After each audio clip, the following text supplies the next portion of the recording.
బేసిక్‌గా కొత్త దాంపత్య జీవితానికి అంటే ఓల్డ్ ఏజ్ హోమ్స్ ఉన్నాయి, చిల్డ్రన్స్ అవును. కేర్స్ ఉన్నాయి. ఇవన్నీ పక్కన పెట్టేసి అవును. ఓల్డ్ ఏజ్‌లో మ్యారేజ్ చేయాలనే థాట్ అసలు మీకు ఎలా స్టార్ట్ అయింది మేడం? వీళ్ళిద్దరిలో ఒకరు చచ్చిపోతే రెండో వాళ్ళ పరిస్థితి ఏంటి?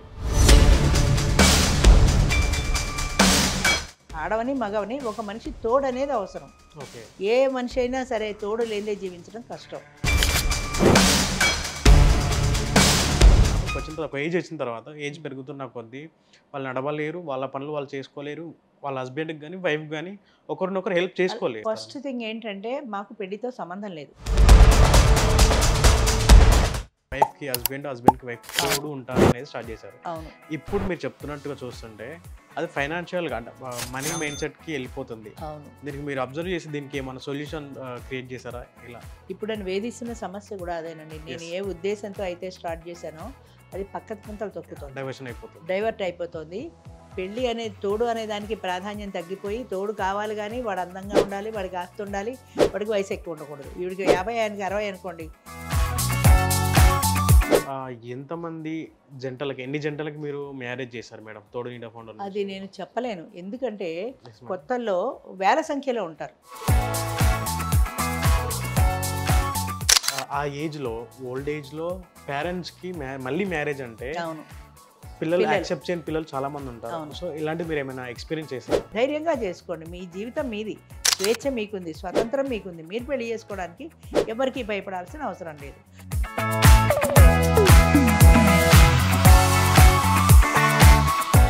హలో అండి, వెల్కమ్ టు బిఆర్కే న్యూస్. నేను మీ రవి బండారి. సో ఈరోజు నాతో ఉన్నారు తోడు నీడ ఫౌండర్ రాజేశ్వరి గారు. సో మేడం ఒక గొప్ప నాంది అని చెప్పాలి. అంటే బేసిక్గా ఒక నూతన దాంపత్య జీవితానికి ఒక నాంది వేశారని చెప్పాలి. సో నాకు ఈ విషయం తెలిసిన తర్వాత, మేడం గురించి తెలిసిన తర్వాత పర్సనల్గా ఇంటర్వ్యూ చేయాలని ఎప్పటి నుంచో అనుకున్నాను. అండ్ అది ఈరోజు తీరింది. సో మేడం మనతో ఉన్నారు. మేడంని అడిగి చాలా విషయాలు తెలుసుకుందాము. సో మేడంతో మాట్లాడదాం. నమస్కారం నమస్తే బాబు. మేడం. బేసిక్గా కొత్త దాంపత్య జీవితానికి అంటే ఓల్డ్ ఏజ్ హోమ్స్ ఉన్నాయి, చిల్డ్రన్స్ అవును. కేర్స్ ఉన్నాయి. ఇవన్నీ పక్కన పెట్టేసి అవును. ఒక ఓల్డ్ ఏజ్లో మ్యారేజ్ చేయాలనే థాట్ అసలు మీకు ఎలా స్టార్ట్ అయింది మేడం? ఇది చాలా సందర్భాల్లో చెప్పాను నేను. ముఖ్యంగా చెప్పాలంటే ఒకప్పుడు జాయింట్ ఫ్యామిలీ సిస్టమ్ ఉండేది మనకు. జాయింట్ ఫ్యామిలీలో 2, 3 జనరేషన్స్ ఉండేవారు. తాతలు, తండ్రులు, మనవలు, మనవరాలు ఇట్లా 2, 3 జనరేషన్స్ ఉండేవాళ్ళు. అలాంటి టైంలో ఎవరైనా ఒక లైఫ్ పార్ట్నర్‌ని పోగొట్టుకున్నట్లయితే వాళ్ళకి మిగతా బంధువులు ఉండేవాళ్ళు సపోర్ట్‌గా. అవును. వాళ్ళందరి మధ్యలో వీళ్ళ జీవితం వెళ్ళిపోయేది. వాళ్ళకి నా జీవితం ఎలా వెళ్తుందనే థాట్ వచ్చే అవకాశం కూడా లేకుండా వెళ్ళిపోయేది. మ్మ్. ఇప్పుడేంటంటే న్యూక్లియర్ ఫ్యామిలీ సిస్టమ్ వచ్చింది. అంటే భార్య, భర్త ఓకే. ఇద్దరు తప్ప మూడో వాళ్ళకి తావులేదు. మ్మ్. తప్పితే మహా అయితే పిల్లలు. మ్మ్. ఆ పిల్లలు చదువులు, ఉద్యోగాలు వచ్చాక వాళ్ళ దారిన వాళ్ళు వెళ్ళిపోతారు. మ్మ్. ఈ దంపతులు ఇద్దరే మిగిలిపోతారు. భార్యాభర్త ఇద్దరు మిగులుతారు. ఈ పిల్లలు ఉద్యోగాలకు ఎక్కడికో వెళ్ళిపోయారు. ఒకప్పుడు అంటే ఏదో అక్కడక్కడే ఉండే ఉద్యోగాలు. ఇప్పుడు ఫారెన్ వెళ్ళిపోతున్నారు. ఢిల్లీ, బొంబాయి లాంటి సిటీలు వెళ్ళిపోతున్నారు. Yes madam. అలాంటప్పుడు ఈ సీనియర్ సిటిజన్స్ ఇద్దరే మిగిలిపోతారు. అవును. వీళ్ళిద్దరులో ఒకరు చచ్చిపోతే రెండో వాళ్ళ పరిస్థితి ఏంటి? అది నన్ను వేధించే ప్రశ్న. భార్యాభర్తల్లో భార్య చనిపోయింది. 60 ఏళ్ళు దాటిన భర్త ఎలా బ్రతకాలి? లేదా భర్త చనిపోయాడు. ఈ 60 ఏళ్ళు దాటిన భార్య ఎలా బతకాలి? మా జనరేషన్‌లో చదువులు లేవు ఇదివరకు. అవును. చాలా తక్కువ చదువుకున్న వాళ్ళు. చదువు లేదు. ఉద్యోగం చేసి 70 ఏళ్ళొచ్చి, 60 ఏళ్ళొచ్చి ఉద్యోగం చేసే అవకాశం లేదు. ఇన్‌కమ్ లేదు. ఈవిడేమైపోతుంది? ఏ రకంగా ఈ ప్రాపర్టీ ఉంటే పోనీ ప్రాపర్టీ పెట్టి బతుకుతుంది. అది కూడా లేదు. మ్మ్. భర్త ఉన్ననాళ్ళ ఆయన ఏదో పెన్షనో ఏదో తెచ్చాడు. దాంతో ఇద్దరు వెళ్ళదీశారు. ఇప్పుడు అది అయిపోయింది. ఇక పిల్లలు. పిల్లలు చూసే పరిస్థితే లేదు ఇప్పట్లో. ఎవరు ఇది మాకు బర్త్‌డేనే ఈ ముసలావిడ వద్దు కావాలంటే ఓల్డ్ ఏజ్ హోమ్‌లో పడేయండి డబ్బులు కడతామనేవాళ్ళే గానీ పిల్లలు చూడరు. ఎలా అవును. బ్రతుకుతుంది? మ్మ్. అలా ఒంటరిగా భార్య గానీ, భర్త గానీ చనిపోయి సీనియర్ సిటిజన్స్ ఒంటరిగా బ్రతకాలంటే వాళ్ళకున్న ఒకే ఒక మార్గం ఓల్డ్ ఏజ్ హోమ్. ఎస్. ఆ ఓల్డ్ ఏజ్ హోమ్ కూడా కట్టడానికి కూడా డబ్బులు కావాలి కదా! మగాడి కంటే డబ్బులు ఉండొచ్చు. ఆడదానికి డబ్బులు లేవు కదా ఆ రోజుల్లో. అవును. ఎలా కడుతుంది? తర్వాత ఓల్డ్ ఏజ్ హోమ్‌లో ఉంటుంది. ఓకే. వాళ్ళు ఫుడ్ ఇస్తారు, షెల్టర్ ఇస్తారు. అంతవరకు బావుంది. ఈవిడకి ఏదో అనారోగ్యం వచ్చిందనుకో, ఎవరు చూస్తారు ఆవిడని? పక్కన ఓకే. రూమ్‌మేట్ అయినా కాసేపు ఏదో మందో మాకో తెస్తుంది. ఓ రోజు వస్తుంది. నాకు తలనొప్పి అంటే తల నొక్కుతుందా? కాళ్ళు నొప్పులు అంటే కాళ్ళు నొక్కుతుందా? అవును. ఎవరు 24 గంటలు సేవ చేస్తారు ఆ మనిషి కోసమని? ఎక్కడ ఎలాంటి ఎమోషనల్ రిలేషన్ ఉండదు కదా! మ్మ్. ఏదో పక్క మనిషితో కాసేపు కాలక్షేపం తప్ప. అంచేత ఈ జీవికి నా అనే ఒక మనిషి ఉండాలి. అవును. ఆడవని మగవని ఒక మనిషి తోడు అనేది అవసరం. ఓకే. ఏ మనిషి అయినా సరే తోడు లేనిదే జీవించడం కష్టం. ఓకే. ఆఖరికి మన ఎవరు పక్షులు కూడా ఒక పక్షి చచ్చిపోతే రెండోది కూడా బెంగ పెట్టుకు చచ్చిపోతుందంటారు. అవును. అంచేత ఎందుకని దానికి కూడా తోడు అవసరం. తోడు అప్పుడు అవసరం ఇంకొక ఉంటుంది. పక్షిని తీసుకొచ్చి దానికి అటాచ్ చేస్తేనే అది బతుకుతుంది. లేకపోతే చచ్చిపోతుంది.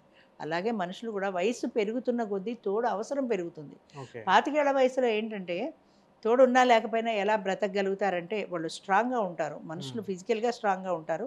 మానసికంగా కూడా స్ట్రాంగ్‌గా ఉంటారు. ఓ సినిమాకెళ్ళొచ్చు, ఓ షికారుకెళ్ళొచ్చు, ఓ పుస్తకం చదువుకుంటారు, ఓ సినిమా చూస్తారు. కాలక్షేపాలు చాలా ఉన్నాయి ఆ ఏజ్‌లో. Yes ma'am. పెద్దవాళ్ళు అవుతున్న కొద్దీ సమస్య ఏంటంటే సమాజం వీళ్ళ నుంచి దూరం అవుతూ వస్తుంది. అంటే హ్మ్. బంధువులు దూరం అవుతారు. ఎందుకని దూరం అవుతారంటే వయసు అయిపోయింది. యంగ్ జనరేషన్ ఉన్నారనుకో, అబ్బా! ఈ వీళ్ళని పలకరిస్తే గంట సుత్తి కొడతారురా బాబు అని అవును. వీళ్ళ పలకరించడం కూడా మానేస్తారు. ఆ రకంగా బంధువులు తగ్గిపోతారు. ఆహ్, సొసైటీ దూరం అయిపోతుంది. పెళ్ళిళ్ళు, కార్యాలు అయినప్పుడు వెడదామని ఉన్నా వీళ్ళకి శరీరం సహకరించదు. అంతంత దూరాభారాలెళ్ళి పెళ్లి ఫంక్షన్స్‌లో ఉండడానికి. ఒకవేళ వెళ్ళినా గూడా వీళ్ళని పలకరించే వాళ్ళు పెద్దగా ఉండరు. యంగ్ జనరేషన్ అంతా వాళ్ళ వాళ్ళ స్టైలు, వాళ్ళ స్టేటసు, వాళ్ళ ఏజ్ గ్రూప్‌తో వాళ్ళుంటారు. వాళ్ళుంటారు. వీళ్ళ ఏజ్ గ్రూప్ వాళ్ళు ఎవరైనా ఉండాలి గదా! అందులో గ్రూప్‌లో ఉండాలి. వాళ్ళు వీళ్ళతో మాట్లాడాలి. అప్పుడు మాత్రమే వీళ్ళు షేర్ హ్మ్. జేసుకోగలుగుతారు. అంచేత ఏజ్ పెరుగుతున్న కొద్దీ తోడు అవసరం అనేది పెరుగుతుంది. అది ఎవరు కాదనలేని నిజం. ఓకే. అలాంటి టైంలో వీళ్ళు అటు పిల్లల దగ్గరికి వెళ్ళలేక, ఇటు ఓల్డ్ ఏజ్ హోమ్‌కి వెళ్ళలేక ఒంటరిగా మిగిలిపోతున్న వాళ్ళు చాలామందున్నారు. అవును. అటువంటి వాళ్లకు మనం ధైర్యం చేసి ఒక తోడు కల్పించినట్లయితే ఇద్దరు సీనియర్ సిటిజన్స్ ఆడ, మగ. ఈమెకి ఎవరు లేరు, ఆయనకి ఎవరు లేరు. వీళ్ళిద్దరూ కలిసి పెళ్లి చేసుకున్నారనుకో, వీళ్ళిద్దరూ కలిసి ఉండొచ్చు కదా! ఒకళ్ళకొకళ్ళు తోడుగా ఆమె వండి పెడుతది. ఈయన పెన్షన్ ఏదో ఉంటుంది. ఈయన తెచ్చి పెడతాడు. ఆయన ఇల్లు అద్దిల్లే ఉంటుంది. అందులో ఈమె ఉంటుంది. ఈమెకి ఫుడ్డు, షెల్టర్ దొరుకుతుంది. హ్మ్. ఆయనకి లేడీ కంపెనీ దొరుకుతోంది. అనే ఉద్దేశంతో ఇది స్టార్ట్ చేశాను. Okay ma'am. అంటే ఇప్పటివరకి ఎంతమంది జంటలకి ఎన్ని జంటలకి మీరు మ్యారేజ్ చేశారు మేడం? తోడు నీడ ఫౌండర్ అది నుంచి? నేను చెప్పలేను. ఎందుకంటే యెస్ మ్యామ్. కొత్తల్లో వేల సంఖ్యలో ఉంటారు. ఓకే. కొత్తల్లో స్టార్టింగ్‌లో నేను నా నిబంధన ఏంటంటే పెళ్లి చేసుకున్న జంట తప్పనిసరిగా నెక్స్ట్ మీటింగ్‌కొచ్చి మాకు తెలియజేయాలి. ఓకే. నాకేం డబ్బులు ఇవ్వక్కల. మీరు హ్మ్. తెలియజేస్తే వచ్చిన మెంబర్స్‌కి ఒక ఎంకరేజ్‌మెంట్‌గా ఉంటుంది. ఓహ్! వీళ్ళయ్యారు. రేపొద్దున నాకు కూడా ఇందులో సెటిల్ అవుతుందేమో అనే ఆశ ఉంటుంది. అని చెప్పమంటే కొత్తల్లో పాపం చాలా ఇదిగా వచ్చి చెప్పేవాళ్ళు. ఆ తర్వాత కారణాలేవైనా చెప్పడాలు మానేశారు. హ్మ్. నాకు నిన్ననే ఫోనొచ్చింది. మా దాంట్లో ఎవరో బ్రాహ్మిన్ కమ్యూనిటీట పెళ్లి చేసుకున్నారట. వాళ్ళు ఇక్కడే ఎక్కడ మా ఏదో చెప్పారు. ఎక్కడో ఉంటారు. ఉప్పల్లోనే ఎక్కడో ఉంటారు వాళ్ళు. ఆమె పిల్లలుంటారు హైదరాబాద్‌లోనే. ఓకే. ఆయనకి పిల్లలు లేరు.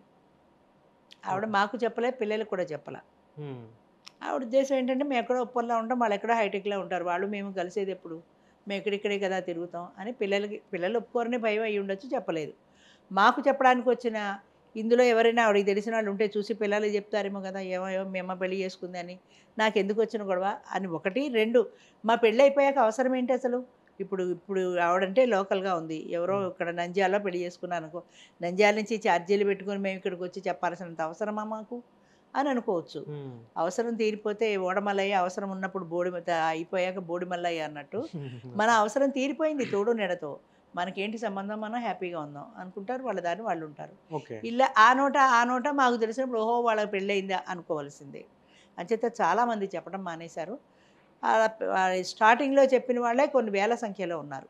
ఇప్పుడు ఎన్ని వేలయ్యాయనేది చెప్పలేను. ఎందుకంటే పెళ్ళైన వాళ్ళెవరు చెప్పటం లేదు గదా! అవును. ఎక్కడో ఒకరో ఇద్దరో చెప్తారు. కొంతమంది ఫోను చేసి చెప్తారు. మేము రాలేమండి. మాకు భయం. ఎవరైనా తెలిసిన వాళ్ళు ఉంటారేమో అని మేము పెళ్లి చేసుకున్నాం అంటారు అంతే. ఓకే. అంటే బేసిక్‌గా ఆ ఏజ్‌లో ఓల్డ్ ఏజ్‌లో పేరెంట్స్‌కి మళ్ళీ మ్యారేజ్ అంటే అవును.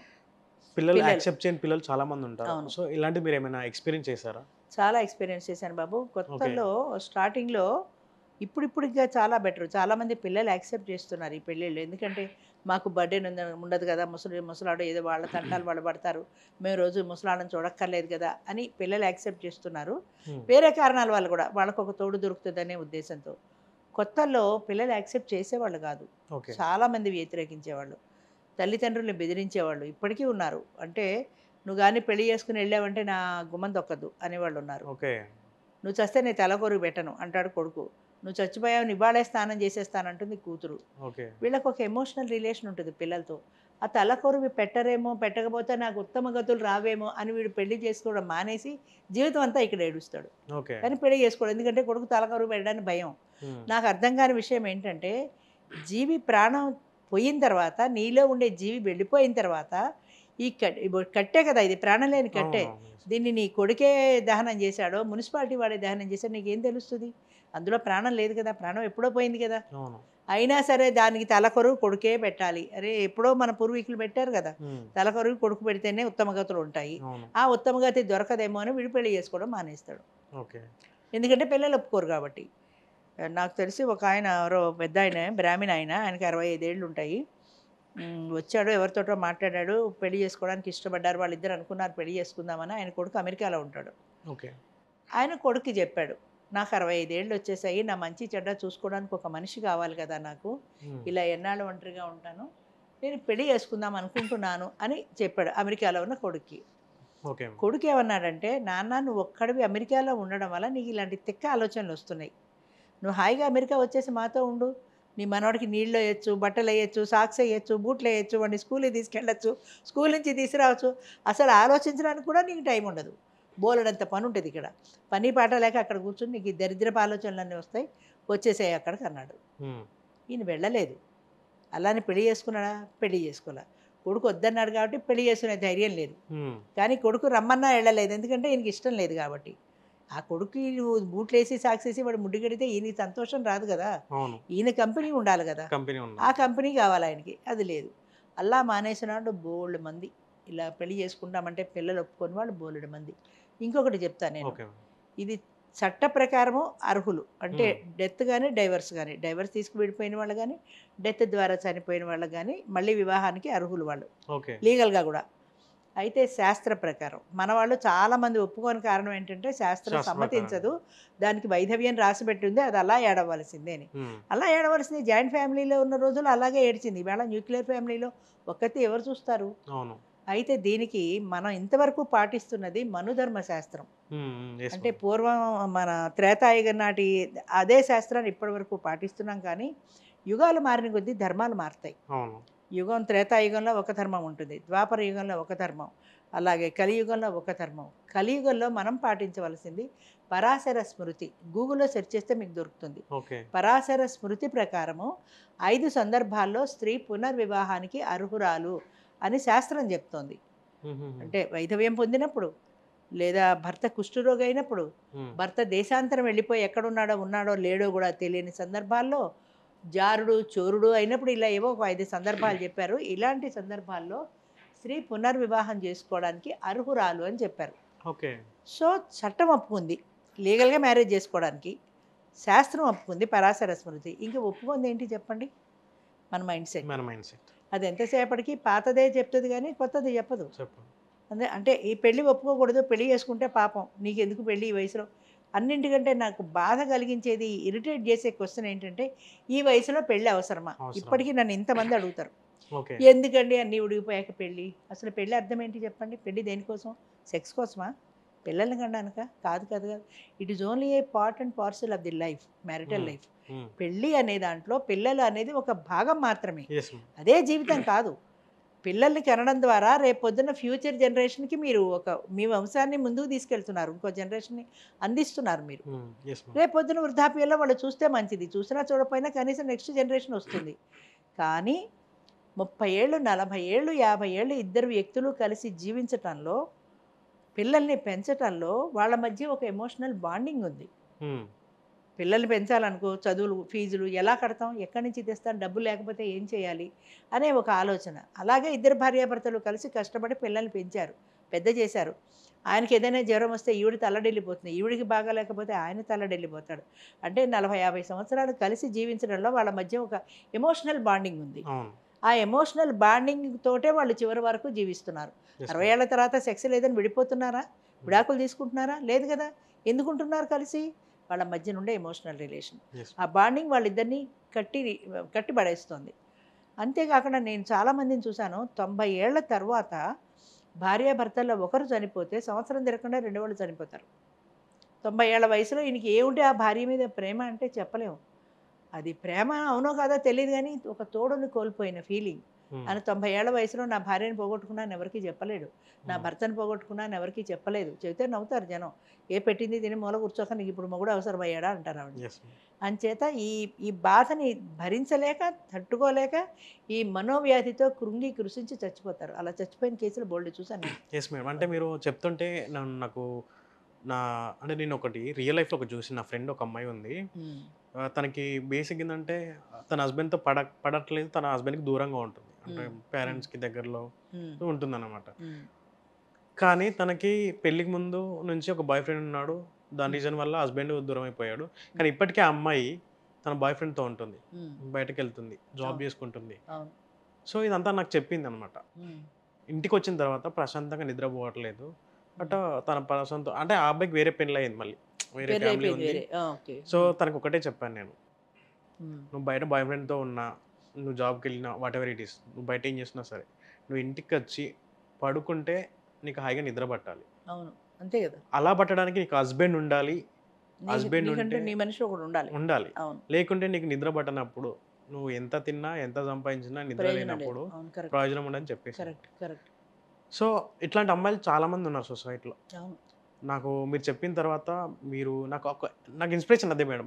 మీ ఇంటర్వ్యూ చూశాను, ఒక 3 years బ్యాక్ చూశాను అనమాట, ఈ తోడు నీడ గురించి. నాకు ఆ ఇన్స్పిరేషన్తో ఒక అమ్మాయికి నేను ఒక మంచి పని చేశానని ఒక ఆలోచన వచ్చి నేను మిమ్మల్ని ఇన్స్పిరేషన్ తీసుకొని ఆ అమ్మాయికి నా సజెషన్ ఇచ్చాను.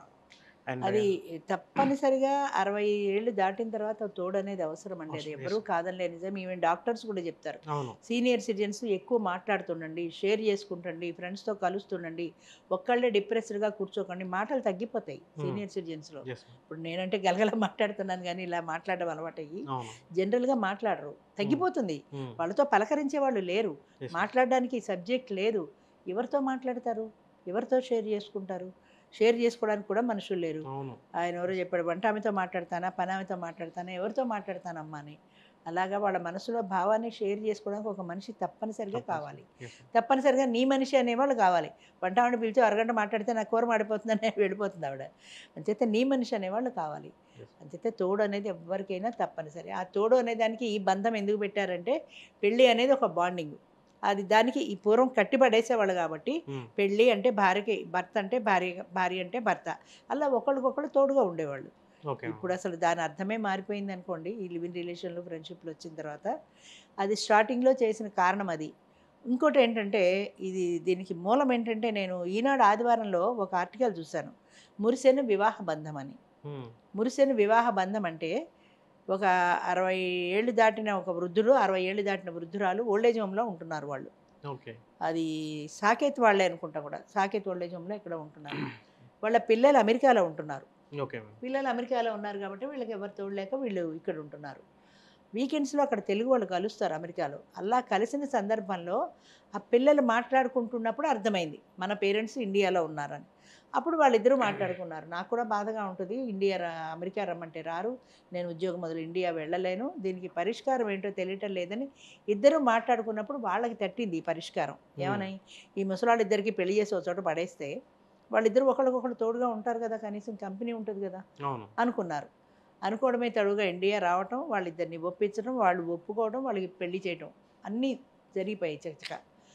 అది ఒక బొమ్మ గీశారు, మురిసెను వివాహ బంధం అని. అందులో పంచి కట్టుకుని లాల్చీ వేసుకుని పాతకాలపు సాంప్రదాయంలో ఒక ముసలివాడు, ఒక 65 ఏళ్ళ ముసలివాడు ఉత్తరీయం వేసుకుని, కడియాలు గజ్జలు పెట్టుకుని 7 గజాల గోచీ పోసిన చీర కట్టుకుని, పాత సాంప్రదాయంలో ఒక స్త్రీ. అంటే వాడు మోడర్న్గా పెట్టలేదు, పాత సాంప్రదాయంలో వాళ్ళనే పెట్టాడు.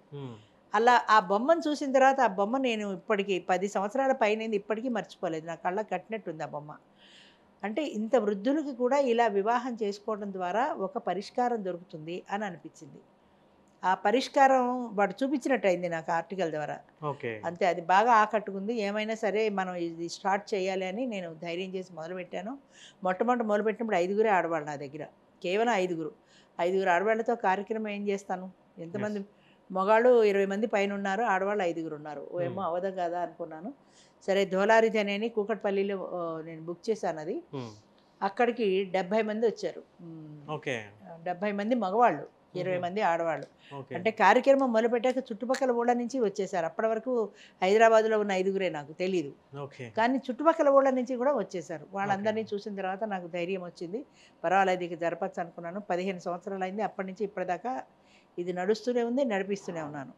దీనికి చెలవలు పరవలుగా ఇది చూసి అమ్మ ఈవిడేదో బాగా డబ్బులు సంపాదించేస్తుంది, మనం కూడా చేయొచ్చని ఒకళ్ళిద్దరు మొదలెట్టారు కూడా. ఓకే. అంటే ఎవరి అంటే మటుకు వాళ్ళకే కదా ఆశ ఉంటుంది కదా. Yes ma'am. అంటే బేసిక్‌గా నేను విన్నాను. మీరు ఇది మీ రియల్ లైఫ్ నుంచి ఇన్‌స్పైర్ అయ్యి అంటే బేసిక్‌గా మీరు 35 ఇయర్స్ ఒక్కరే ఒంటరిగా ఉన్నారు. అవును, అవును. దాని నుంచి ఇది ఇన్‌స్పైరింగ్‌గా తీసుకొని ఈ తోడు నీడ ఫౌండేషన్ అనేది స్టార్ట్ చేశారని విన్నాను. ఇది ఎంతవరకు అంటే నిజం? నేను ఒంటరిగా ఉన్నమాట నిజమే, 35 ఇయర్స్. హ్మ్. అయితే ఇది అది దీనికి మూలం కాదు. నేను నా లోన్లీ లైఫ్కి ఇంకొక తోడు ఉండాలనే ఉద్దేశంతో ఇది మొదలుపెట్టలేదు.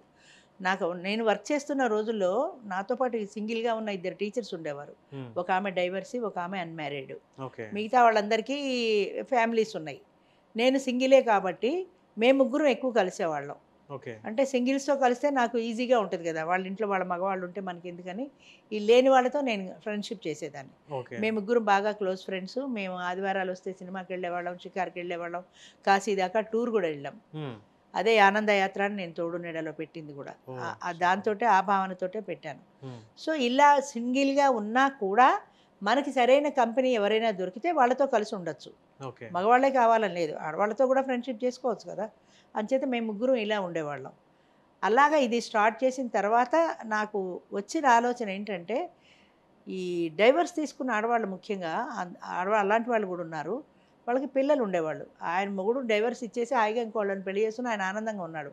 ఈవిడ అప్పట్లో ఇంకొక పెళ్లి అనేది 50 ఇయర్స్ తర్వాత లేడీస్ లేదు కాబట్టి హ్మ్. వీళ్ళు ఈ పిల్లల్ని పెట్టుకొని ఈ పిల్లల్ని చదివించుకుంటూ వీళ్ళ చదువులు, వీళ్ళ పెళ్ళిళ్ళు, ఈ వచ్చే టీచర్ ఉద్యోగంలో ఆ సంపాదన సరిపోక ట్యూషన్లు చెప్పుకుంటూ నానా బాధలు పడేవాళ్ళు స్త్రీలు. ఓకే. అది చూసినప్పుడు నాకు బాధ అనిపించేది.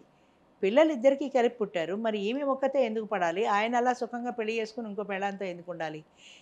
ఈవిడికి మార్గం లేదా ఇంకా? ఈ జీవితం అంతా ఇలా బతకాల్సిందేనా అని అనిపించేది చాలా వరకు. యెస్. అయితే దానికి ఏం చేయాలనే సొల్యూషన్ నాకు తెలియలేదు. ఈ పత్రికలో చూసిన తర్వాత ఈ సొల్యూషన్ ఇదే అని అనిపించింది. అప్పుడు మొదలుపెట్టాను. ఓహ్! Nice ma'am. అంటే ఇప్పుడు మీ దగ్గరకొచ్చి ఆడవారు ఉంటారు, మగవారు ఉంటారు. అవును, ఓల్డ్ ఏజ్ వాళ్ళు. అవును, సో, ఒక పర్సన్ చూజ్ చేసుకున్నప్పుడు అవును. వాళ్ళు ఏమి ఎక్స్‌పెక్ట్ జేస్తారు? ఈ ప్రాసెస్ అంతా ఎలా స్టార్ట్ అవుతుంది? ఎలా ఎండ్ అవుతుంది? ఇది తోడు నీడ అనేది కేవలం పరిచయ వేదికే గానీ పెళ్ళిళ్ళు చేసే మ్యాట్రిమోనియల్ కాదు ఫస్ట్ ఓకే. థింగ్. పరిచయ వేదిక అంటే మేము ఒక రోజు ఒక డిసైడ్ చేసి ఒక హాల్ బుక్ చేస్తాం. అక్కడికి వచ్చే ప్రతి ఒక్కరూ కూడా వాళ్ళ passport photo, Aadhaar xerox, death or divorce కంపల్సరీగా మాకివ్వాలి. పాస్‌పోర్ట్ ఫోటో ఎందుకంటే మనిషికి మాకు గుర్తు కోసమని. ఆధార్ ఎందుకంటే ఏజ్ ప్రూఫ్ కోసమని. అంటే ఓకే. మేము 50 నుంచి మొదలుపెట్టాం ఇది. పెద్దవాళ్ళ కోసం కాబట్టి అవును. 49 కూడా ఉండరు. 50 కంప్లీట్ అయిన వాళ్ళు మాత్రమే తీసుకుంటాం. ఓకే. దాని ప్రూఫ్ కోసమని ఆధార్. హ్మ్. కొంతమంది ఏం చెప్తారంటే నా వయసు ఎక్కువ పడిపోయిందండి, లేదా నా వయసు తక్కువ పడిపోయిందండి, అసలు నా వయసు 60 అండి, ఏదేదో కథలు చెప్తారు. ఆ మాట మీద మాకు నమ్మకం లేదు. మాకు ఆధారే ప్రూఫ్. ఓకే. ఆధార్ ప్రకారము 50 కంప్లీట్ అయి ఉండాలి. డెత్ ఆర్ డైవర్స్ ఎందుకంటే సింగిల్ అనే ప్రూఫ్ కోసమని. యెస్. భార్య కానీ భర్త కానీ చనిపోతే డెత్ సర్టిఫికేట్ ఇస్తారు. విడిపోతే కోర్టు ద్వారా విడాకులు. అది కోర్టు ద్వారా మాత్రమే. మేము ఒప్పందం రాసుకున్నాము, మేము పత్రాలు రాసుకున్నాము. కొంతమంది చెప్తారు మాకు మా లాయర్ గారే మాకు విడాకులు ఇచ్చేశారని అంటారు. లాయర్ వాడు అవును. విడాకులు ఇవ్వడానికి వీళ్ళకి చాకలాడి పెళ్ళడానికి మంగళాడు విడాకులు ఇచ్చినట్టు వాడు విడాకులు ఇస్తే పెళ్ళకి రాదు కదా, జడ్జే ఇవ్వాలి. అవును. విడాకులు ఇచ్చే అధికారం జడ్జికి మాత్రమే ఉంది. అంచేత లాయర్ ఇచ్చినా చెల్లదు, మీ పెద్దల దగ్గర మేము కుల పెద్దల దగ్గర రాసుకున్నా చెల్లదు. కోర్టు ద్వారా డైవర్స్ మాత్రమే. ఓకే. ఖచ్చితంగా కోర్టు ద్వారా డైవర్స్ తీసుకుంటాం. పాస్‌పోర్ట్ ఫోటో, ఆధారు ప్రూఫ్ కోసం తీసుకుంటాం. ఈ 3 ఉండి వచ్చిన వాడికి మాత్రమే మెంబర్‌షిప్ ఇస్తాం. ఓకే. ఇవన్నీ ఉన్నవాళ్ళు సరే సమావేశాన్ని హాల్లోకి వస్తారు. 200 మందో, 300 మందో వస్తారు. వచ్చిన వాళ్ళలో ప్రతి ఒక్కరు స్టేజ్ దగ్గరికి వచ్చి పరిచయం చేసుకోవాలి. హ్మ్. చాలామంది ఆడవాళ్ళు రారు స్టేజ్ దగ్గరికి. మాకు సిగ్గు బాబు అంటారు. ఓకే. నీ సిగ్గైతే మరి చూడాలి కదా. యెస్. చేసుకునేవాడు నువ్వు కుంటో, గుడ్డో, మోగో, చెవుడో వాడికి తెలియాలి కదా. తెలియాలి. నువ్వు మాట్లాడితే నువ్వు మూగ కాదని తెలుస్తుంది. అవును. నువ్వు నడిచొస్తే నువ్వు కుంటి కాదని తెలుస్తుంది. వాళ్ళకు కూడా తెలియాలి కాబట్టి. తర్వాత ఇంకొక విషయం ఏంటంటే 50 సంవత్సరాలు వచ్చి మళ్ళీ పెళ్లి చేసుకోవడానికి ఇంత ధైర్యంగా వచ్చింది అనివి ఈ 4 అడుగులు స్టేజ్ దగ్గరికి ఎందుకు భయపడాలి? యెస్. ఆ భయం పోవాలి, ఆ పాపం అనేది పోవాలి, ఎవరైనా చూస్తారేమో అనే భీతి పోవాలి. ధైర్యంగా రండి, ధైర్యంగా చేసుకోండి. మీ జీవితం మీది, స్వేచ్ఛ మీకుంది, స్వతంత్రం మీకుంది. మీరు పెళ్లి చేసుకోవడానికి ఎవరికీ భయపడాల్సిన అవసరం లేదు.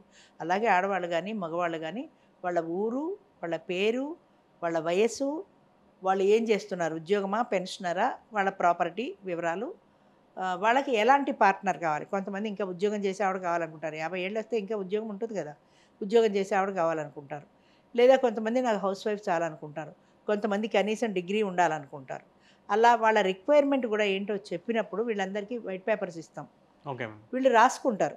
అంటే ఇప్పుడు ఆ మాట్లాడుతున్న ఆయన టోకెన్ నెంబర్ కూడా వీళ్ళందరూ ఓకే అనుకున్న తర్వాత వాళ్ళ దగ్గర టోకెన్స్ ఇస్తాం. ఆయన నా టోకెన్ నెంబర్ ఇది, నా ఊరు, నా పేరు అన్నీ చెప్తాడు. ఓకే. ఆ టోకెన్ నెంబర్ చెప్పినప్పుడు వీళ్ళు టోకెన్ నెంబర్ రాసుకుంటారు. 22 టోకెన్ అని రాసుకుంటారు. అలాగే ఆడవాళ్ళు రాసుకుంటారు, అలాగే మగవాళ్ళు రాసుకుంటారు. ఓకే. ఇది అయిపోయిన తర్వాత లంచ్ ఉంటుంది. సాయంత్రం 4 గంటల దాకా ఉంటుంది కార్యక్రమం. అందుకని లంచ్ కూడా బాధ్యత మాదే. లంచ్ ఇస్తాం. లంచ్ అయిపోయిన తర్వాత ఆడవాళ్ళు మగవాళ్ళు వచ్చి టోకెన్స్ ఇస్తారు. వాళ్ళు రాసుకున్న కాగితాలు ఇస్తారు. ఓకే. నేను 22 టోకెన్ నెంబర్తో మాట్లాడాలనుకుంటున్నా. ఆమెను పిలుస్తాం. అమ్మ ఓకే. ఈయన నీతో మాట్లాడాలనుకుంటున్నాడు, ఇష్టమైతే మీ ఇద్దరు అలా దూరంగా వెళ్ళి మాట్లాడుకోండి.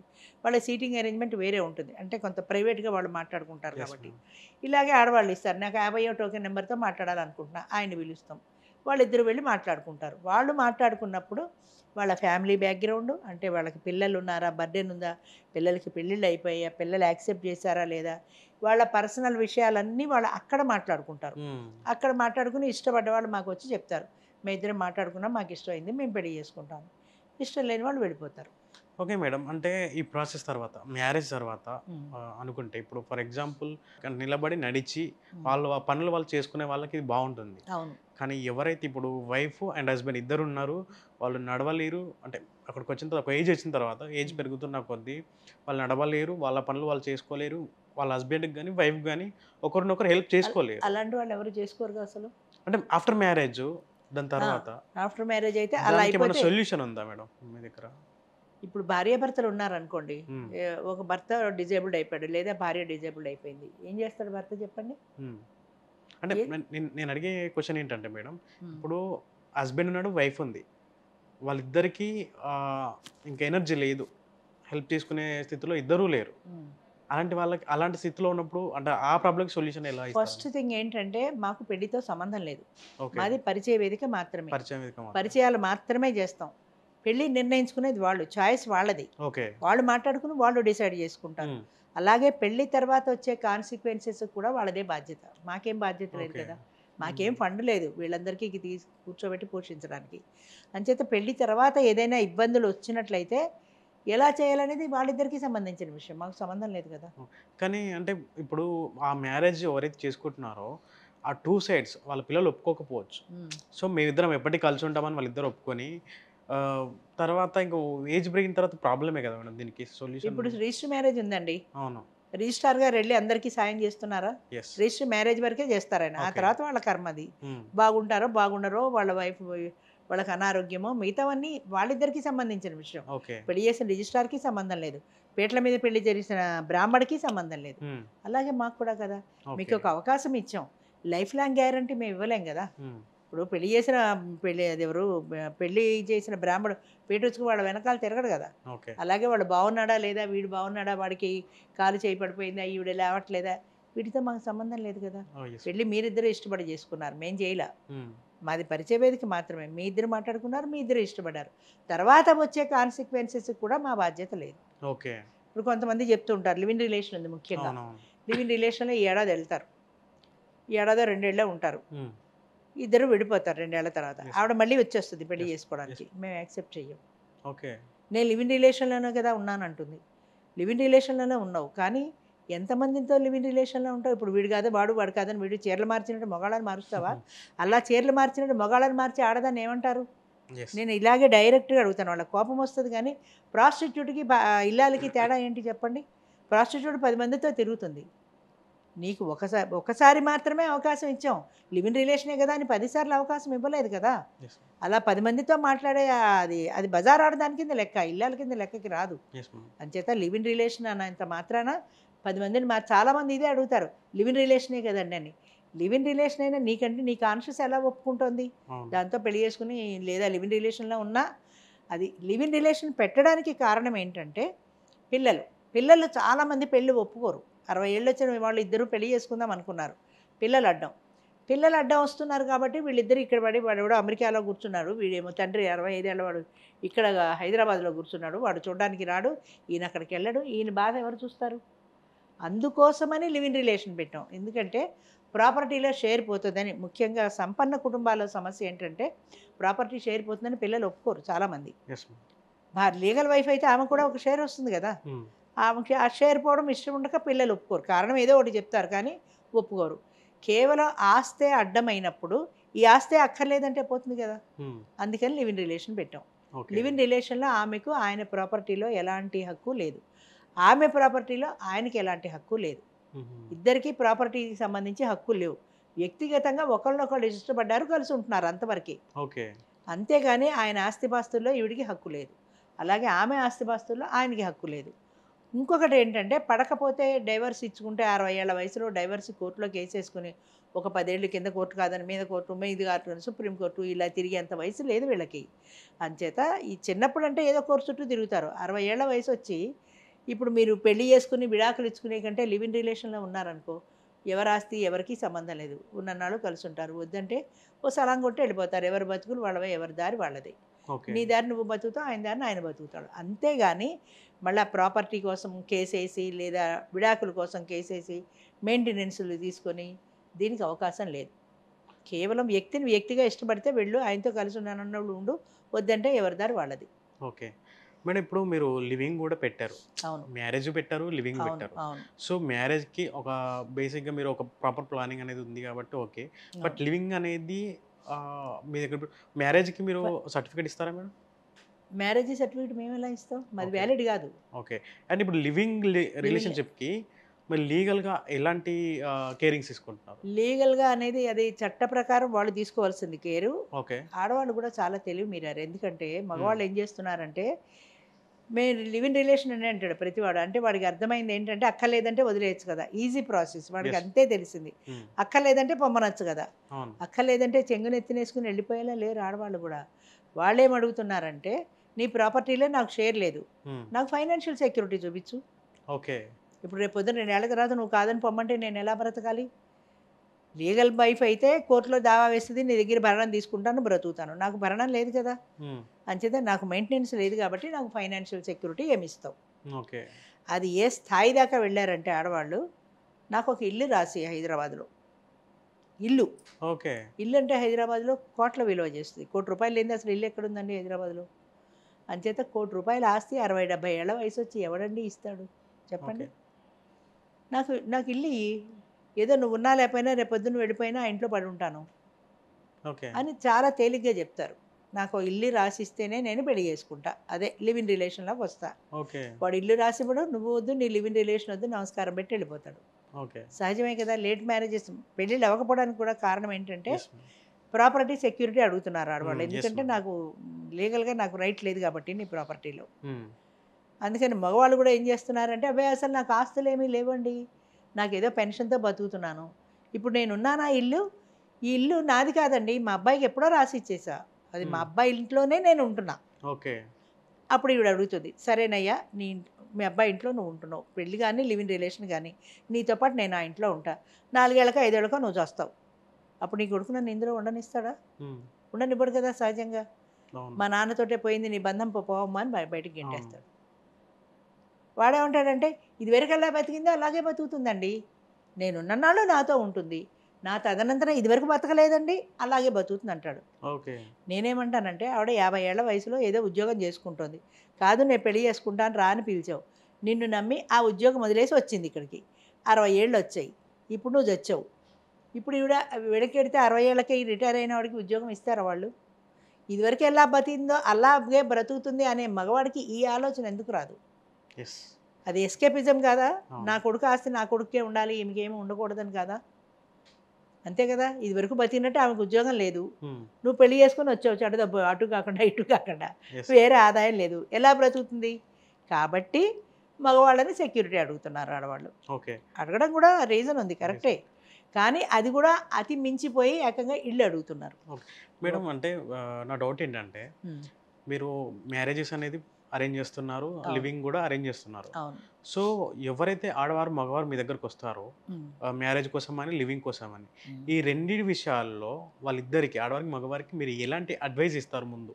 పెళ్ళికి మనం అడ్వైజ్ ఇవ్వాల్సిన అవసరం లేదు. వాళ్ళిద్దరు ఇష్టపడి పెళ్లి చేసుకుంటున్నారు కాబట్టి. ఓకే. పోతే లివ్ ఇన్ లివింగ్. విషయంలో ఇది చాలా క్లియర్‌గా చెప్తాను. ఓకే. ఎందుకంటే నీకు ఆయన ప్రాపర్టీ మీద రైట్ లేదు.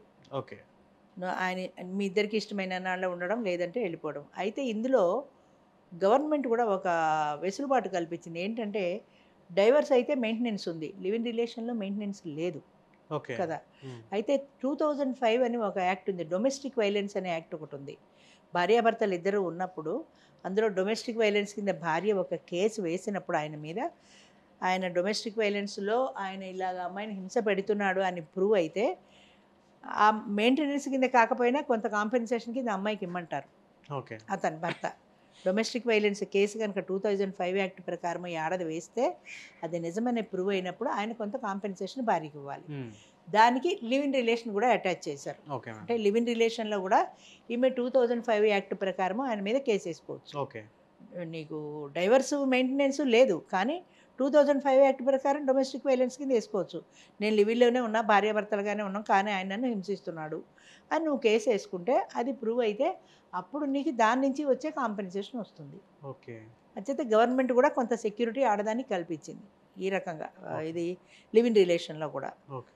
అలాగా ఇప్పుడు దీంట్లో కూడా మేము రెండు చెప్తాం. అంటే నీకు ఆస్తి మీద ఎలాంటి హక్కు లేదు. హ్మ్. ఒకవేళ నువ్వు తిరగబడి 2005 యాక్ట్ ప్రకారం వేసుకుంటే ఏమన్నా ఇస్తే వాళ్ళు ఇవ్వాలి. అది కూడా అది కరెక్ట్ అని నమ్మితే ఇస్తారు. లేకపోతే లేదు. అది ఆడదానికి. ఓకే. మగవాడికి ఏంటంటే లివ్ ఇన్ రిలేషన్‌లో ఉన్నంత కాలము నా ఇష్టం వచ్చినట్టు వాడుకునే అక్కర్లేదని పొమ్మంటచ్చు కదా అని అనుకుంటున్నావేమో. ఆవిడకి డొమెస్టిక్ వైలెన్స్ కేస్ ఏస్తే నువ్వు కూడా ఆవిడకి మెయింటెనెన్స్ ఇవ్వాల్సొస్తుంది. ఆ విషయంలో జాగ్రత్తగా ఉండాలి. ఓకే. అంచేత లివ్ ఇన్ రిలేషన్ అనేది కేవలం ప్రాపర్టీ వద్దు అనడానికి మాత్రమే గానీ, అంటే పిల్లలు అబ్జెక్షన్ చెప్తున్నారు కాబట్టి నాకు ప్రాపర్టీ వద్దు, ఈ వ్యక్తే నాకు ముఖ్యం అనే ఉద్దేశంతో కావాలి గానీ, ఈ డబ్బుల కోసమని పెళ్లి కాదు. ఈ వయసులో మీరు చేసుకునేది డబ్బు కోసం కాదు. ఒకళ్ళనొకళ్ళు కలిసి ఉండడం కోసం. యెస్. ఆ కలిసి ఆ లోన్లీనెస్ పోగొట్టుకోవటం కోసం. అది ప్రధానం తప్ప, ఈ లివ్ ఇన్ రిలేషను, డబ్బులు, ఆస్తులు వీటిని పక్కన పెట్టండి. మీరు కేవలం మీ ఇద్దరు ఎందుకు కలిసి ఉంటున్నారంటే, మీ ఒంటరితనాన్ని పోగొట్టుకోవడానికి కలిసి ఉంటున్నారు. అంతే. అంతవరకే. అది మించిన ఆశలు పెట్టుకోకండి. పెట్టుకుంటే మళ్ళా మీ ఇద్దరికీ గొడవే అవుతుంది. ఓకే. అని చెప్పవలసిన జాగ్రత్తలు చెప్తాం. ఎవరు వినరండి. చెప్పినా సరే వాళ్ళ మైండ్‌లో ఉండేదే. అలాగే మేడం అంటారు. అక్కడికెళ్ళి వాళ్ళు చెప్పేది వాళ్ళు చెప్తారు. యెస్. అంటే ఆఫ్టర్ మ్యారేజ్ హ్మ్. లివింగ్ రిలేషన్‌షిప్ వీటి తర్వాత అంటే లివింగ్ రిలేషన్‌షిప్ పక్కన పెడితే మ్యారేజ్ అయితే అయిపోయిన తర్వాత హ్మ్. వాళ్ళు కలిసి ఉండి కొంతకాలం కలిసి ఉండి మళ్ళీ మాకు డివోర్స్ కావాలండి అని వచ్చిన వాళ్ళు మీ దగ్గరికి ఏమైనా ఉన్నారా? డైవర్స్ అనేది పెళ్ళయితే తప్ప అవకాశం లేదు గదా! Yes ma'am. అదే మేడం. ఆ పెళ్ళయిన వాళ్ళా? పెళ్లి అయిన వాళ్ళు. లేదండి. ఇంతవరకు రాలేదు అలాంటి కేసు. ఇప్పుడు ఓకే. మీరు చెప్తే నాకు డౌట్ వస్తుంది. ఇంతవరకు ఓకే. రాలేదు. అద్భుతమైనవి ఉన్నాయండి. నిజంగా చెప్పాలంటే స్టార్టింగ్‌లో పెళ్ళైన వాళ్ళు హ్మ్. 12 సంవత్సరాల పైనయింది. ఇప్పటికీ వాళ్ళు విజయవాడలో ఉంటారు. రాజేశ్వరి ఆవిడ పేరు కూడా. రాజేశ్వరి కోటేశ్వరరావు అని చౌదరీస్ అనుకుంటా. ఓకే. వాళ్ళిద్దరూ ఇక్కడ కలిసారు. ఇక్కడ మాట్లాడుకున్నారు. పెళ్లి చేసుకున్నారు. ఆయనకి పిల్లలు లేరు. ఆవిడకి పిల్లలున్నారు. తర్వాత పిల్లలు కూడా తర్వాత కలిసారు. హ్మ్. 10 ఏళ్లకి 10 ఇయర్స్ సెలబ్రేషన్ చేసుకున్నారు వాళ్ళు. ఎంత ఓహ్! అద్భుతంగా చేసుకున్నారు. ఎందుకంటే వాళ్ళకి సిల్వర్ జూబ్లీ, గోల్డెన్ జూబ్లీ అంత వయసు లేదు కదా! పెళ్లి యెస్. నాటికి ఆయనకి 72, ఆవిడకి 62. ఓకే. అంచేత 72 ఏళ్లకి 10 ఏళ్ల తర్వాత చేసుకున్నారంటే ఆయనకి 82 ఏళ్ల వయసులో 10 ఇయర్స్ సెలబ్రేషన్ చేసుకున్నారు వాళ్ళు. ఎంత ఓకే. అద్భుతంగా చేసుకున్నారంటే ఆకాశం అంత మందిరి భూదేవంత అరువులాగా వేసి చుట్టాలందరినీ పిలిచి చాలా బాగా చేసుకున్నారు. దురదృష్టం నేను వెళ్ళలేకపోయాను. Okay madam. చాలా బాగా చేసుకున్నారు. అలాగా ఆ రోజుల్లో చేసుకున్నటువంటివి అద్భుతమైన కథలున్నాయి. లివ్ ఇన్ రిలేషన్ గానీ, మ్యారేజ్ గానీ. ఇప్పుడు కాలం మారుతూ వస్తున్న కొద్దీ, అభిప్రాయాలు మారుతూ వస్తున్న కొద్దీ డిమాండ్లు పెరిగిపోతున్నాయి. Yes ma'am. ఆ డిమాండ్లలో మాకంత కావాలి, మాకింత కావాలి అనే డిమాండ్లు. అంచేత మనం ఎంత చెప్పినా కూడా వాళ్ళ మైండ్‌లో ఏముంటుందో దానికి ఒక ఆవిడొచ్చింది మా దగ్గరికి. ఆమె అప్పు చేసి కారు కొనుక్కుంది. అప్పు చేసి ఇల్లు కట్టింది. ఓకే. ఇప్పుడు ఆమె పెళ్లి చేసుకునేవాడు ఎవడైతే ఈ అప్పులు తీరుస్తాడో వాడు చేసుకోవాలి. ఓకే. నాకసలు అర్థం కాల. ఆవిడ కారులో వచ్చింది. కారులో వచ్చి చెప్పింది. నేను ఇలాగా నాకు ఈ బాకీలు ఈఎంఐలు తీర్చేవాడిని పెళ్లి చేసుకుంటాను అని. అంటే పెళ్లి చేసుకోవడానికి నీకు ఈఎంఐలు కట్టడం ముఖ్యమా? వ్యక్తి ముఖ్యమా? వాడు ఎలా ఉన్నా సరే నువ్వు చేసుకుంటావా? మరి అలా పనికిరాదు. వాడు బాగుండాలి, వాడికి డబ్బుండాలి, వాడు నా ఈఎంఐలు కట్టాలి, నాకు నా కోరికలన్నీ తీర్చాలి. హ్మ్. అంటే అది అది కూడా ఒక పెర్వర్షన్ అక్రమార్గం పడుతోంది. ఏది లివ్ ఇన్ రిలేషన్ కానివ్వండి, ఏది కానివ్వండి. పెళ్ళి అనే దాంట్లో ఓకే. ప్రాధాన్యత వ్యక్తికి తగ్గిపోయింది. వాడికి వెనకాల ఆస్తి ఎంతుంది? యెస్. True madam. అంచేత బాగా డబ్బుందా? అందు నాకు ఇంకొక విషయం అర్థం కాదండి. ఇప్పటికి నాకు 70 ఏళ్ళు దాటాయి. ఇప్పటికీ నాకు అర్థం కాని విషయం ఏంటంటే, వాడికి డబ్బుంది. నీకు ఇస్తాడని రూలా? ఇప్పుడు కట్టుకున్న పెళ్ళామే అనుకోండి, 25 ఏళ్ళు కాపురం చేశారు. నాకు ఒక వడ్డాణం చేయించండి అంటే, ఓ 30 కాసులు పెట్టి వడ్డాణం చేయిస్తాడా? వడ్డాణం లేదు ఏం లేదు నోరు మూసుకు కూర్చుంటాడు. వాడికి ఇష్టం అయితేనే కదా చేయిస్తాడు. నాకు ఓ ఇల్లు కొనంటే కొంటాడా? కొన్నాడు. కొనడు కదా! వాడికి ఇష్టమైతే కొంటాడు. నా తర్వాత ఈ ఇల్లు ఎలాగో నీకే కదా వస్తుందంటాడు. అంతే కదా! అలాంటప్పుడు వాడికి డబ్బుంటే ఆ డబ్బంతా నాకే ఖర్చు పెడతాడని వీళ్ళు ఎలా అనుకుంటున్నారు? ఇప్పటికీ నాకు అర్థం కాదు. ఎంతోమందిని అడిగాను. మీరు ఎలా అనుకుంటారు? వాడికుంది. నీకు ఇవ్వాలని రూల్ ఏముంది? పెళ్ళయ్యేదాకా నీకు బాగా ముందు కుక్క బిస్కెట్లు వేసినట్టు వేస్తాడు. సినిమాలకి, షికార్లకి గిఫ్ట్లు ఇస్తాడు. కానీ పెళ్ళయ్యాక జీవితం అంతా అలా ఉండదు కదా! పెళ్ళయ్యాక కూడా గిఫ్ట్లు ఇవ్వాలని లేదు కదా! ఏం అక్కలేదు నోరు మూసుకొని పెట్టింది దీన్ని పడుండు అంటే అప్పుడు ఏం చేస్తావు నీకు? అటు పెళ్ళి అయిపోయింది, ఇటు బయటికి వెళ్ళే మార్గం లేదు. పోనీ లివినే అనుకో. లివిన్ అయినా సరే అసలు లివిన్‌లో నీకు రైటే లేదు. హ్మ్. పెళ్ళైన వాడు తదనంతరము 60 ఏళ్ళొచ్చి, 70 ఏళ్ళొచ్చి పెళ్లి చేసుకున్నవాడు బ్రతికుండగా ఎలా ఇస్తాడు ఓ ఇల్లు రాసి అంటే? లేదా ఒక 10 లక్షలు రాసి అంటే అది కూడా భయమే. 10 లక్షలు నీ పేరు మీద పెట్టిందాకా నువ్వు పారిపోతే యెస్. భయమే కదా! ఐదరారు సర్వైవర్ అని పెట్టినా సరే నాకంటే ముందెళ్ళి ఆయన తీసుకుంటాడేమో అని దీనికి భయం. ఇది తీసుకొని పారిపోతున్నామో అని ఆయనకి భయం. మేడం నాకు ఇంకో డౌట్ వచ్చింది మేడం. చెప్పండి. మీరు బేసిక్‌గా మనం ఇప్పుడు ఈ మధ్యలో చూస్తున్నాం. హ్మ్. యంగ్ కపుల్ అవును. కొత్తగా పెళ్లి చేసుకొని చంపేస్తున్నారు. అవును. వేరే అబ్బాయితో వెళ్ళిపోతున్నారు.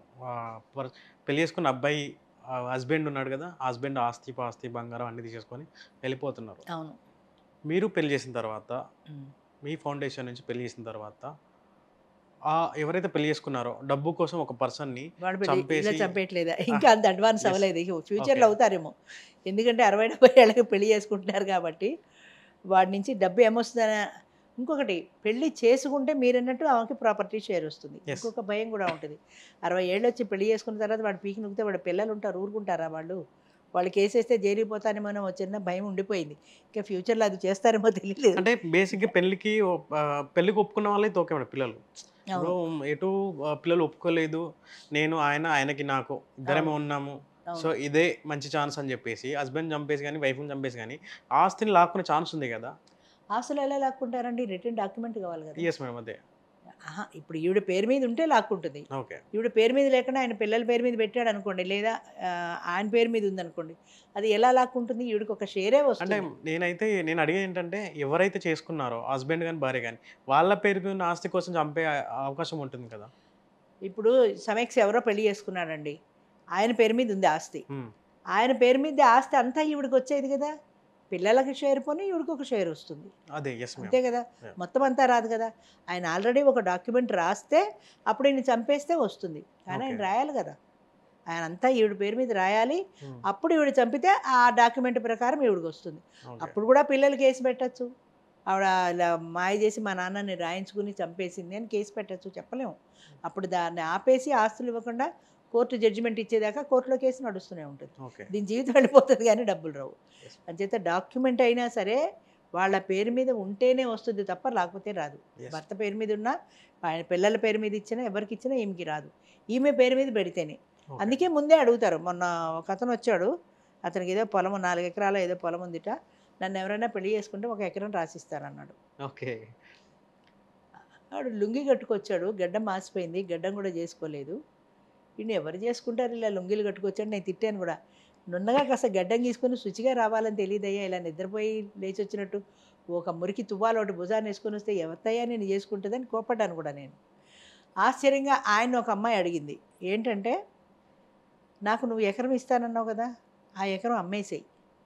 అమ్మేసి ఆ క్యాష్ నా పేరు మీద బ్యాంకులో ఏసేయి. నేను ఈ ఓకే. అమ్ముకోవడాలు, ఈ బాధలన్నీ పడలేను.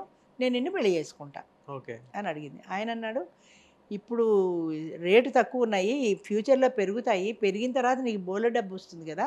ఇప్పుడే ఎందుకు అమ్ముకోవడం అన్నాడు. ఈ అమ్ముకోవడాలు, కొనడాలు, ఈ బాదర బందీలన్నీ నేను పడలేను. ఎంత రేట్ వస్తే అంతే అమ్మేసి ఆ పేరు మీద నా బ్యాంకులో ఏసేయండి.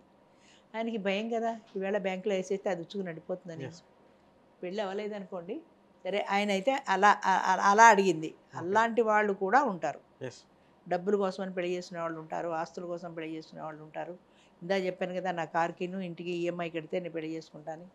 రకరకాల మనుషులండి. వీటిల్లో ఎక్కువ లేడీస్ పెర్వర్షన్ ఎక్కువ చూస్తున్నాం మనం. ఓకే. ఏ వయసులో అయినా ఇప్పుడు 50, 60 ఏళ్ళకి వచ్చినా కూడా ఇలా చేస్తున్నవాళ్ళు ఓకే ఉన్నారు. మేడం. అంటే నాకు ఇంకో డౌట్ ఉంది. అంటే చెప్పండి. బేసిక్‌గా మీరు స్టార్టింగ్ ఈ తోడు నీడ హ్మ్. ఫౌండేషన్ స్టార్ట్ చేసినప్పుడు హ్మ్. ఒక జెన్యూనిటీ వైఫ్‌కి హస్బెండ్, హస్బెండ్‌కి వైఫ్ తోడు అవును. ఉంటారనేది స్టార్ట్ చేశారు. అవును. ఇప్పుడు మీరు చెప్తున్నట్టుగా చూస్తుంటే అది ఫైనాన్షియల్‌గా అంటే మనీ అవును. మైండ్‌సెట్‌కి ఎళ్ళిపోతుంది. అవును. దీనికి మీరు అబ్జర్వ్ చేసి దీనికి ఏమన్నా సొల్యూషన్ క్రియేట్ చేసారా? ఎలా? ఇప్పుడు నన్ను వేధిస్తున్న సమస్య కూడా అదేనండి. నేను యెస్. ఏ ఉద్దేశంతో అయితే స్టార్ట్ చేశానో అది పక్కకు పుంతలు తొక్కుతోంది. డైవర్షన్ అయిపోతుంది. డైవర్ట్ అయిపోతోంది. పెళ్లి అనేది తోడు అనే దానికి ప్రాధాన్యం తగ్గిపోయి తోడు కావాలి గానీ వాడు అందంగా ఉండాలి, వాడికి ఆస్తి ఉండాలి, వాడికి వయసు ఎక్కువ ఉండకూడదు. ఈవిడికి 50 ఆయనకి 60 అనుకోండి. 60 ఏళ్ళు వద్దు మేడం 50, 50 అయితే మంచిది. 1, 2 తక్కువైనా పర్వాలా. హ్మ్. 52, 53 కంటే మాకు ఎక్కువ వద్దండి. 55 కూడా 5 ఏళ్ళు ఎక్కువైపోతుంది అనే ఆడవాళ్ళు ఎక్కువ ఉన్నారు. ఓకే. ప్రజెంట్ తప్పు పట్టట్లే నేను. వాళ్ళ అభిప్రాయం అది. వాళ్ళ స్వేచ్ఛ వాళ్ళకుంది గదా! హ్మ్. అంచేత నేనేమనుకుని మొదలుపెట్టాను, ఇది ఎటుపోతోంది అనే బాధ నాకు ఇప్పటికీ ఉంది. ఓకే. అయితే మా అబ్బాయి ఒక మాట చెప్పాడు నాకేంటంటే, ఇప్పుడు ఏనుగుందనుకో, ఏనుగుని గుడ్డివాడు చూస్తే చెవులు ఎలా ఉన్నాయో ఒకడు చెప్తాడు. ఒకడేమో దంతాలు చూసి దీనికి ఇగో దంతం ఉందంటాడు. ఒకడు తోక ఇలా ఉందంటాడు. అంటే ఒక ఏనుగులో రకరకాల భావాలతో అన్నీ కలిపితేనే ఏనుగైంది. యెస్. అలాగా నువ్వు తోడు నీడ ఒక పర్పస్‌తో మొదలుపెట్టావు.